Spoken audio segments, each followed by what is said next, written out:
अरे ओ सुनो, हमारे राजा को बहुत भूख लगी है। यहाँ से गांव कितनी दूर है? महाराज, यहाँ से गांव तो बहुत दूर है, पर मेरा घर यहीं पास में है। अगर आज्ञा हो तो आप मेरे घर चल सकते हैं। ठीक है, वैसे भी बहुत देर हो गई है, चलो इसी के घर चलते हैं। राजा और सिपाही राजू के साथ उसके घर पहुंचे। महाराज, थोड़ा समय दीजिए, मैं आपके लिए बढ़िया मटन चावल बनाता हूँ। ठीक है, लेकिन जल्दी बनाओ, भूख बहुत लगी है। थोड़ी ही देर में मटन चावल परोसा गया। वाह, ऐसा स्वाद मैंने कभी नहीं चखा।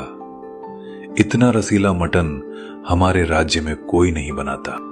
महाराज, इसे धीरे पकाने में ही इसका असली स्वाद छुपा है। खाना खत्म कर राजा और सिपाही चले गए। कुछ देर बाद राजू गांव सामान लेने गया। वहाँ कुछ लोग घबराए हुए मिले। राजू, तुम्हें पता है, पास के गांव का राजा हम पर हमला करने वाला है।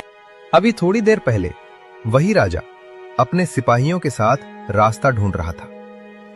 हमारे राजा ने पीछा किया, पर वो छिप गए।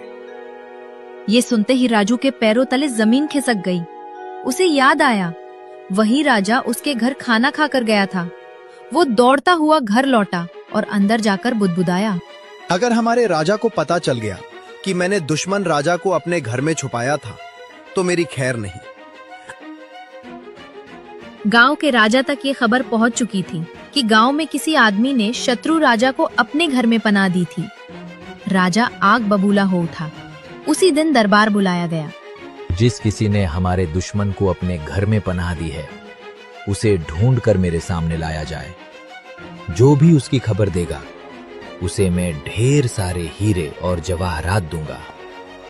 ये घोषणा सुनते ही खबर गांव में आग की तरह फैल गई। अगर मुझे पता चल गया कि वो गद्दार कौन है, तो मैं तो माला माल हो जाऊंगा। ऐसे थोड़ी पता चल जाएगा, खोजबीन करनी पड़ेगी भाई, तभी कोई सुराग मिलेगा। ये सारी बातें चुपचाप सुन रहा था मधु, जो राजू के घर के पास ही रहता था। अगर राजा इतने हीरे जवाहरात दे रहा है, तो लगता है किस्मत अब मुझ पर मेहरबान होने वाली है। उसे याद आया, कल शाम राजू के घर के पास से घोड़ों की आवाज आई थी। मधु तेज कदमों से राजू के घर पहुंचा और बाहर से चिल्लाया, अरे राजू, ओ राजू, घर पर है क्या? अंदर से कोई आवाज नहीं आई। लगता है जंदल लकड़ी लेने गया होगा। तभी पीछे से राजू आ गया। अरे मधु, अभी तक मटन पका नहीं है, थोड़ी देर में आना। मैं मटन खाने नहीं आया भाई, एक खबर देने आया हूँ। कैसी खबर? आज राजा ने ऐलान किया है, जो कोई उस गद्दार की खबर देगा जिसने दुश्मन राजा को घर में छुपाया था, उसे ढेर सारे हीरे और जवाहरात मिलेंगे। ये सुनते ही राजू का चेहरा पीला पड़ गया। अरे, पर अब किसे पता होगा कि किसने दुश्मन को छुपाया था? पर मुझे पता है ना। राजू के पैरों तले जमीन खिसक गई। कौन है वो? ये बात मैं कल अपने राजा को ही बताऊंगा। इतना कहकर मधु वहाँ से चला गया। राजू वहीं खड़ा रह गया। उसका दिमाग सुन्न हो चुका था। अब क्या होगा? अगर राजा को पता चल गया तो वो मुझे जिंदा नहीं छोड़ेंगे। दूसरी ओर दुश्मन राजा अपने महल में आग बबूला था।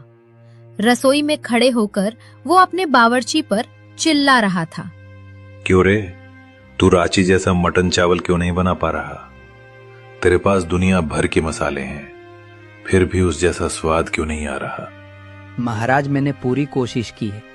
आपने जो मटन चावल खाया था, वो एक खास लकड़ी के चूल्हे पर पकता है।